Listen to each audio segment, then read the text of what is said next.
Hello. അപ്പോൾ നമ്മൾ ഇന്ന് വന്നിരിക്കുന്നത് ചെപ്പാറ റോക്ക് ഗാർഡനിലേക്കാണ് കേട്ടോ. നമ്മൾ വന്നപ്പോൾ ഒരു ഈവനിങ് ഒക്കെ ആയി. അപ്പോൾ നമുക്കൊരു ചായയൊക്കെ കുടിച്ചിട്ട് കയറാമെന്ന് വിചാരിച്ചു. അപ്പോൾ നല്ല വെയിലുണ്ട്. വെയിലൊക്കെ ആറിയതിന് ശേഷം ചായയൊക്കെ കുടിച്ചിട്ടാണ് നമ്മൾ ഇതിൻ്റെ ടോപ്പിലേക്ക് കയറിയത് കേട്ടോ. നമുക്ക് സേഫായിട്ട് കയറാനായിട്ട് കൈവരികളൊക്കെ വെച്ചിട്ടുണ്ട്. അപ്പോൾ നമ്മൾ ഏകദേശം ഇതിൻ്റെ ഒരു ടോപ്പിലെത്തിയിട്ടുണ്ട്. ഇപ്പം ഒരു സൺസെറ്റിൻ്റെ ടൈം ആയതുകൊണ്ട് തന്നെ ആൾക്കാരൊക്കെ വന്ന് തുടങ്ങുന്നതേ ഉള്ളൂ. അപ്പോൾ നമ്മൾ വന്നപ്പോൾ വലിയ തിരക്കൊന്നും ഇല്ലായിരുന്നു. അപ്പോൾ ഇതാണ് കേട്ടോ, ഇത് പാറയിൽ ചുറ്റപ്പെട്ട ഒരു പ്രദേശമാണ്. പക്ഷേ പാറയാണെങ്കിലും ഇതിൻ്റെ മുകളിൽ നല്ല പച്ചപ്പാണ് കേട്ടോ. ചെറിയ മരങ്ങൾ, ചെടികൾ ഒക്കെ ഉണ്ട്. അപ്പോൾ നല്ലൊരു ഓവർവ്യൂ ആണ് നമുക്ക് ഇവിടുന്ന് നോക്കുമ്പോൾ. അപ്പോൾ ഇതാണ് കേട്ടോ, നമ്മൾ പാറയുടെ മുകളിൽ നിന്ന് താഴേക്ക് നോക്കുമ്പോൾ ഒരു ഓവർവ്യൂ ആണ്. അവിടെ 2 ടീ ഷോപ്പുണ്ട്.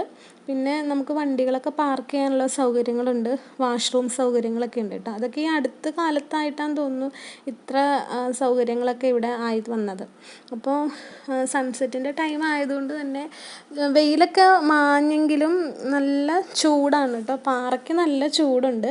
പക്ഷേ നല്ല കാറ്റ് വീശുന്നത് കൊണ്ട് നമുക്ക് അത്ര ചൂട് ഫീൽ ചെയ്യുന്നില്ല. അപ്പം നമ്മൾ പാറയുടെ മുകളിലൂടെ കുറച്ചങ്ങ് നടക്കാമെന്ന് വിചാരിച്ച് നമ്മൾ നടക്കുകയാണ് കേട്ടോ. അപ്പം ഇതിൻ്റെ ടോപ്പിൽ നിന്നാൽ ഭയങ്കര രസമാണ് കാണാൻ. മൊത്തം പച്ചപ്പാണ്. നമുക്ക് ചുറ്റും നോക്കിയാൽ മൊത്തം പച്ചപ്പാണ്.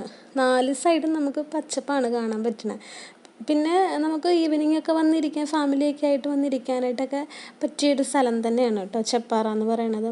എനിക്ക് തോന്നുന്നു ഇത് ഇത്രയും പോപ്പുലറായത് ഈ അടുത്ത കാലത്താണെന്ന് തോന്നുന്നു. ഇതുപോലെ ട്രാവൽ വ്ളോഗ്സൊക്കെ ചെയ്തിട്ടാണെന്ന് തോന്നുന്നു ചെപ്പാറ ഇത്രയധികം ഫേമസ് ആയെന്ന് തോന്നുന്നു.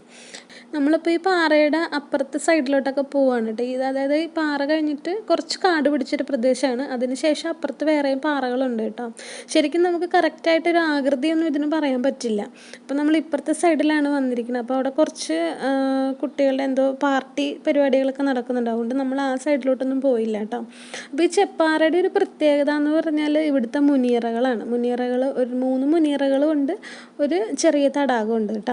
ഇപ്പം മുനിയറ എന്ന് പറഞ്ഞാൽ നമുക്ക് എല്ലാവർക്കും അറിയാമായിരിക്കുമല്ലോ, ആദിമ മനുഷ്യരുടെ മൃതകുടീരങ്ങളാണ്. അപ്പോൾ പക്ഷേ ഇത് ശവസംസ്കാരം നടത്തിയിരുന്ന ഇടങ്ങളാണെന്നും പറയുന്നുണ്ട്. അതല്ല, മറിച്ച് സന്യാസിമാർ വസിച്ചിരുന്ന ഇടമാണെന്നും പറയുന്നുണ്ട് കേട്ടോ. അപ്പോൾ ഈ മുനിയറയൊന്നും മൃതദേഹങ്ങൾ നേരിട്ട് സംസ്കരിച്ച സ്ഥലങ്ങളല്ല കേട്ടോ. സംസ്കാരം കഴിഞ്ഞ ശേഷം അവശിഷ്ടങ്ങൾ കൊണ്ടുവന്ന് സൂക്ഷിച്ച സ്മൃതി കുടീരങ്ങളായിട്ടാണ് മുനിയറകൾ കണക്കാക്കിയിരുന്നെന്നും പറയുന്നുണ്ട്. അപ്പോൾ അപ്പുറത്തെ സൈഡിൽ നിന്ന് നമ്മൾ തിരിച്ച് ഈ മുനിയറയുടെ ഭാഗത്തേക്ക് വന്നിരിക്കുകയാണ് കേട്ടോ. അപ്പോൾ ഇവിടെ 3 മുനിയറകളാണ് നമുക്ക് കാണാൻ പറ്റുന്നത്. അപ്പോൾ ഇപ്പോൾ കുറച്ച് നല്ല രീതിയിൽ പുല്ലൊക്കെ പിടിച്ച് കിടക്കുന്നതുകൊണ്ട് കറക്റ്റ് ആ ഒരു വ്യൂ നമുക്ക് കിട്ടണില്ല കേട്ടോ. ഈ മുനിയറകൾ അവർ നല്ല രീതിയിൽ സേവ് ചെയ്ത് വെച്ചിട്ടുണ്ട്. അതായത് കമ്പിവേലികളൊക്കെ കെട്ടിയിട്ട് മറച്ച് വെച്ചിട്ടുണ്ട്. ഇതാണ് ആക്ച്വലി അതിൻ്റെ ഒരു കവാടമായിട്ട് കാണാൻ പറ്റുന്നുണ്ട്. അപ്പോൾ അവിടുന്ന് നമ്മൾ തടാകത്തിൻ്റെ സൈഡിലേക്ക് വന്നിട്ടുണ്ട്. അപ്പോൾ നല്ല ചൂടാണ്. പക്ഷേ ഈ സൈഡിൽ നല്ല തണുപ്പുണ്ട് കേട്ടോ. ആ ഒരു വെള്ളത്തിൻ്റെ ഇതൊക്കെ ഉള്ളതുകൊണ്ടായിരിക്കാം. പിന്നെ ഇപ്പോൾ കുറച്ച് ആൾക്കാരൊക്കെ വന്ന് തുടങ്ങിയിട്ടുണ്ട്. അപ്പോൾ ആക്ച്വലി നമ്മൾ കയറി വന്നപ്പോൾ അവിടെ ആൾക്കാരില്ലായിരുന്നു. പക്ഷേ ഈ സൈഡിൽ ആൾക്കാരുണ്ടായിരുന്നു. പക്ഷെ നമുക്ക് കാണാൻ പറ്റില്ല കേട്ടോ. നമ്മളിങ്ങോട്ട് വന്നാലേ നമുക്കത് കറക്റ്റ് ആൾക്കാരെ നമുക്ക് കാണാൻ പറ്റുള്ളൂ. അപ്പം ഇപ്പോൾ ഈ ഒരു ടൈം ആയപ്പോൾ നമ്മൾ തിരിച്ച് അവിടെയൊക്കെ കണ്ട് ഇങ്ങ് വന്നു കഴിഞ്ഞപ്പോഴത്തേക്കും ഏകദേശം ഒരു സന്ധ്യയൊക്കെ ആയി തുടങ്ങി. അപ്പോൾ നമ്മൾ തിരിച്ചിറങ്ങാമെന്ന് വിചാരിച്ചു കേട്ടോ. അപ്പോൾ നല്ല തിരക്കുണ്ട്. ഈ ഒരു ടൈം ആയപ്പോൾ ഒരുപാട് ആൾക്കാർ വരണുണ്ട്. അപ്പോൾ നമ്മളെന്തായാലും തിരിച്ചിറങ്ങാമെന്ന് വിചാരിച്ചു. മുനിയറ കണ്ടു, അവിടുത്തെ തടാകമൊക്കെ കണ്ടു. അപ്പോൾ നമ്മൾ തിരിച്ചിറങ്ങി വന്ന് നമ്മളൊരു ചായ കുടിക്കാമെന്ന് വിചാരിച്ചു കേട്ടോ. കപ്പയും ബോട്ടിയും കഴിക്കാമെന്ന് വിചാരിച്ചു. അപ്പോൾ നമ്മൾ തിരിച്ചിറങ്ങി വന്നപ്പോൾ ഇവിടെ കയറാമെന്ന് വിചാരിച്ചു. പോയപ്പോൾ നമ്മൾ ഇതിൻ്റെ ഓപ്പോസിറ്റുള്ള കടയിലാണ് കേട്ടോ കയറിയത്. അപ്പോൾ തിരിച്ച് വന്നപ്പോൾ നമ്മൾ ഇവിടെ കപ്പയും ബോട്ടിയും പറഞ്ഞു.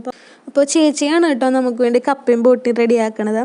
അപ്പോൾ ചേച്ചി അത് റെഡിയാക്കി ചേട്ടൻ നമുക്ക് കൊണ്ട് തന്നു കേട്ടോ. അപ്പോൾ നമ്മൾ കപ്പയും ബോട്ടിയും കഴിക്കുകയാണ് കേട്ടോ. നല്ല സ്പൈസി ആയിരുന്നു, നല്ല ടേസ്റ്റി ആയിരുന്നു കേട്ടോ. അപ്പോൾ നമ്മൾ കഴിച്ചുകൊണ്ടിരുന്നപ്പോൾ ഒരു നായ്ക്കുട്ടി വന്നു. അപ്പോൾ അവനും കൊടുത്തു. നമ്മളപ്പോൾ കഴിച്ചൊക്കെ കഴിഞ്ഞിട്ട് നമ്മൾ തിരിച്ച് പോരാമെന്ന് വിചാരിച്ചു. ആ ടൈമിലും അവനോടെ ഉണ്ടായിരുന്നു കേട്ടോ.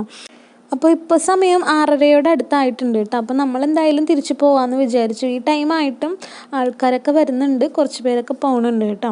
അപ്പോൾ നമ്മളെന്തായാലും ഇന്നത്തെ യാത്ര ഇവിടെ നിർത്താമെന്ന് വിചാരിച്ചു. ഇനി ഈ കടയുടെ ഒരു പ്രത്യേകത, നമുക്ക് റേഡിയോയിൽ പാട്ടൊക്കെ കേട്ടിട്ട് ഫുഡ് കഴിക്കാം കേട്ടോ. നല്ലൊരു നൊസ്റ്റാൾജി ആയിരുന്നു. അപ്പോൾ ഇന്നത്തെ കാലത്തും ഈ റേഡിയോ ഒക്കെ യൂസ് ചെയ്യുന്നവരുണ്ടല്ലോ, അത് കണ്ടപ്പോൾ ഒരു സന്തോഷം. അപ്പോൾ നമ്മുടെ വീഡിയോ ഇത്രയേ ഉള്ളൂ കേട്ടോ. വീഡിയോ ഇഷ്ടമായ ലൈക്ക് ചെയ്യൂ, ഷെയർ ചെയ്യൂ. നിങ്ങളുടെ അഭിപ്രായങ്ങൾ കമൻറ്റ് ബോക്സിൽ രേഖപ്പെടുത്തൂ. Thank you.